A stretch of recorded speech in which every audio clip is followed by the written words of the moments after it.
دۆری چوارەمی هەڵبژاردن ساڵی پێنجەم دوای داخستنی هۆڵی کۆبوونەوەکانی پەرلەمان خواستی خەڵک ئەوە بوو پەرلەمان کارە بکرێتەوە بۆ ئەو مەبەستە لە بەرواری 15 نۆی 2017 پەرلەمان دەستی بە کۆبوونەوەکانی کرد بەڵام بەو شێوەیە کارە نەکرایەوە کە لە خزمەت داخوازیەکانی خەڵک بێت لە کاتێکدا دەبوو لە بەرواری 6 یازدەی 2017 ئەم خولەی پەرلەمان کۆتایی هاتبا و خولێکی تر هەڵبژێردرابە بەڵام بارودۆخە سیاسیەکە ڕێگر بوو لە کۆتایی پێهێنانی خولی چوارەمی پەرلەمان هەر بۆیە ئەم خولەی پەرلەمان بە یەکێک لە ئاڵۆسترین و پڕکێشەترین ماوەی پەرلەمان هەژمار دەکرێت و لە بڵاوکردنەوەی راپۆرتێکیشدا کە ئینستیتوتی پەی بڵاوی کردوتەوە ئاماژە بە بربەستە گەورەکانی بەردەم پەرلەمان کراوە. بەڕای ئێمە دۆخی پەکخراوی پەرلەمانی کوردستان بەردەوامە و ئەم دەستگا گرنگە کارا نەکراوەتەوە چونکە ناتوانێت بە یەکێ لە گرنگترین ئەرکەکانی هەستێ کە چاودێری حکوومەتە و نەیتوانیوە فشار لەسەر حکوومەتی هەرێم بکە بۆ هەڵوەشاندنەوەی بڕیارە نایاساییەکانی 2 ساڵی ڕابردوو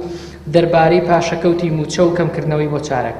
نەیتوانیوە شەفافێت بێنێتە دی لە کەیسی فرۆشتنی نەوت و ناڕوونی داهات یاریکردن بە کاتی هەڵبژاردنەکان و بوونی گەندەڵی لە زۆرینەی سێکتەرەکان و خراپی خزمەتگوزاری و زیادکردنی نایاسایی باج و دەیان بابەتی تر هەیە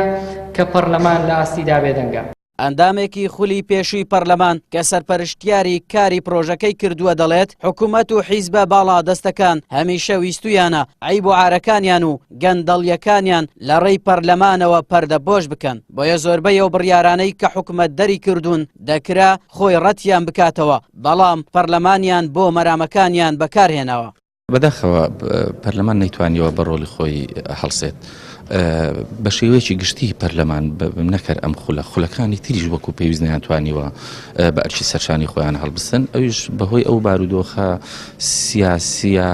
ناهەموار و ناجێگیری کە بەردەوام هەبووە لە هەرێمی کوردستاندا بەهۆی دەستێخستنی حزبەکان بووە بەهۆی کێخایەتی لایەنە سیاسیەکان بووە ئەم خولەیان بەداخەوە زۆر خراپتر بوو خراپترین خولی پەرلەمان بووە کە کەمترین یاسای دەرکردووە ڕێگری لێکراوە ئیرادەیەک نەبووە بۆ دەرکردنی یاسای باش پەرلەمان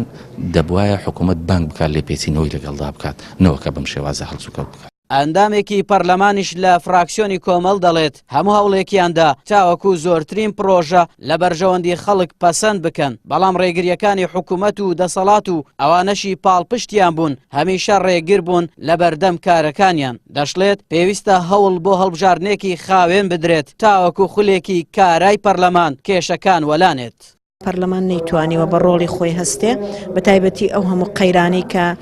ئێستا هەیە لە ڕووی سیاسیەوە لە ڕووی داراییەوە لە ڕووی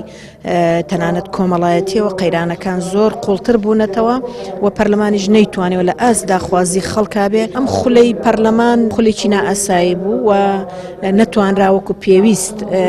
پەرلەمانتانان بە ڕۆڵی خۆیان هەستن بۆیە باشترین شت لە ئێستا بژاردنێکی پاک و بێگەردەکە خولێکی نوێ بێتە کە ئەو هەڵبژاردن بکرێت بۆ ئەوەی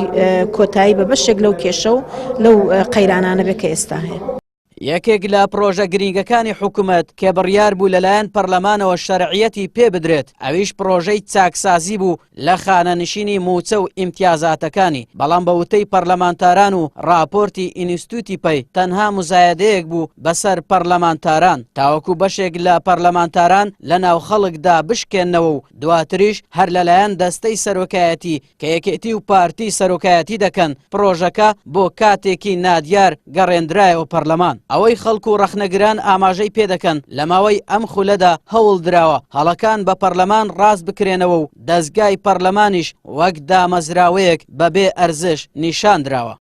ئاراس عەزیز کەناڵی پێام هەولێر.